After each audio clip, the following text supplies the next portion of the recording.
Halo, Assalamualaikum sobat.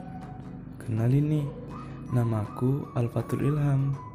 Aku adalah seorang mahasiswa Prodi Hukum Ekonomi Syariah di Institut Agama Islam Negeri Langsa. Tepatnya, aku sudah berada di semester 8 sobat. Kali ini, aku sedang mengikuti sebuah program, yaitu Kuliah Pengabdian Masyarakat atau KPM sobat, yang mana pada tahun ini diselenggarakan secara daring atau virtual sobat. Jujur memang antara bingung dan susah sih sobat. Ya tapi harus bagaimana, itu adalah sebuah aturan dari pemerintah untuk mencegah sebuah wabah yang sedang melanda di dunia sobat. Ya, apalagi kalau bukan COVID-19. Berbicara tentang aturan, pastinya setiap negara punya aturannya masing-masing sobat. Nah, begitu juga dengan negara Indonesia kita nih sobat. Kita juga memiliki aturan yang biasa disebut sebagai undang-undang. Oh iya sobat, aku berdomisili di Aceh sobat, tepatnya di Aceh Tamiang. Berbicara tentang Aceh, ada yang unik nih sobat. Aceh merupakan sebuah provinsi yang mana memiliki otonomi khusus. Jadi, mereka bisa membuat undang-undangnya sendiri sobat.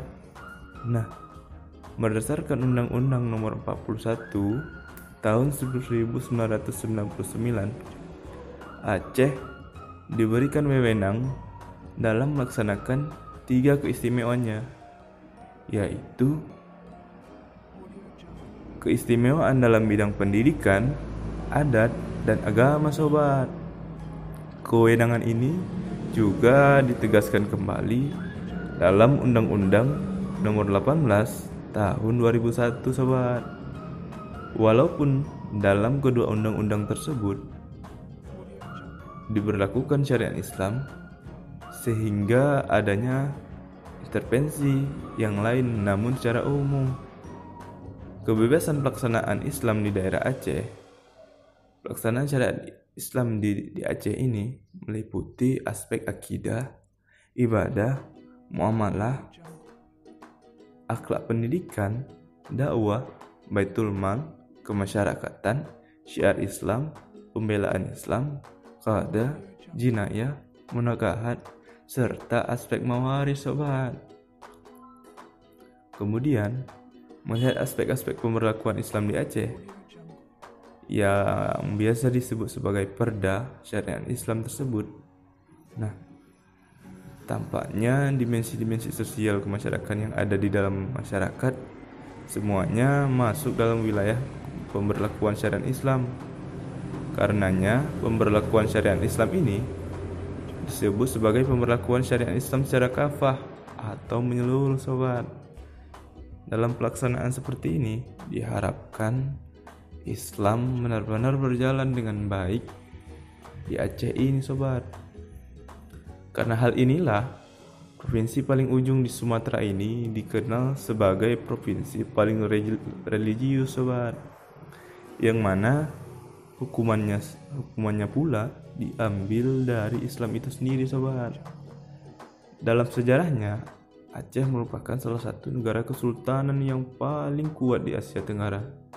Nah, tepatnya pada zaman kepemimpinan Sultan Iskandar Muda sobat, yang mana provinsi ini telah lama menggunakan jenis hukum Islam informal yang dipadukan dengan hukum setempat atau dikenal dengan hukum adat. Namun faktanya, penerapan hukum syariat ini ditanggapi berbeda oleh berbagai pihak. Adapun hukum yang biasanya dikenakan adalah hukum cambuk di hadapan publik sobat, yang mana jumlah ataupun hukumannya ini disesuaikan dengan kesalahannya sobat. Hukum syariat Islam di Aceh memang adalah kuhab dari Islam yang ada di Aceh ini sobat.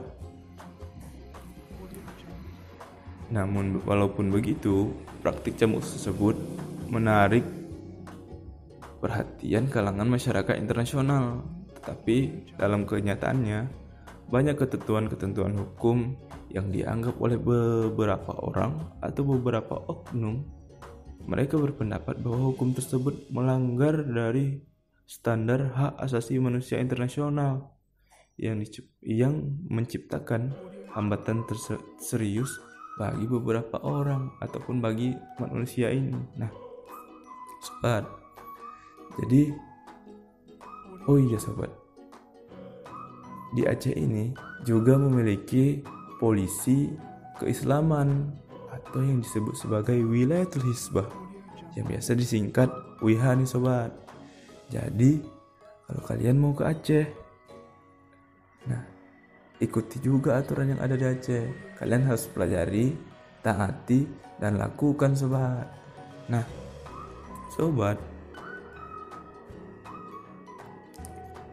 selain pendapat yang mengatakan bahwa hukum yang ada di Aceh itu melanggar hak asasi internasional, namun ada yang mendukung, bahkan banyak nih sobat yang mendukung dilaksanakannya syariat Islam di Aceh ini. Nah, mereka menepis pendapat yang pertama tadi yang mengatakan bahwa apakah layak seseorang yang telah melanggar hak asasi manusia diberikan hak asasi manusia pula sobat. Nah, mereka mengatakan juga bahwa memang hal tersebut adalah konsekuensi yang tepat untuk diberikan kepada pelanggar-pelanggar hukum, khususnya hukum yang dikatakan dalam kanun perundang-undangan Aceh itu sobat. Nah, mereka beranggapan juga bahwa hal ini akan kemungkinan terus dipakai hingga 10 tahun ke depan, bahkan lebih sobat, karena Islam merupakan karakter Aceh itu sendiri sobat. Tidak bisa dipisahkan antara keislaman dan keacehan tersebut sobat. Nah sobat, jadi kita akhiri saja sobat pertemuan kita kali ini. Nah, jika kalian suka, jangan lupa like dan share ya sobat. Supaya apa? Supaya bisa membantu saya sobat dalam menyelesaikan kuliah. Khususnya dalam hal ini, saya menyelesaikan program kuliah pengabdian masyarakat secara virtual ataupun daring sobat. Nah, jika kalian suka ataupun ingin melanjutkan ataupun ingin mendengarkan podcast saya selanjutnya, kalian bisa komen ataupun kalian bisa chat pribadi saya sobat. Nah, terima kasih ya sobat sudah mau mendengarkan. Kita jumpa lagi di lain waktu. Saya akhiri, wabillahi taufiq wal hidayah. Assalamualaikum warahmatullahi wabarakatuh. Semangat. Oh iya, jangan lupa ya, semangat puasanya.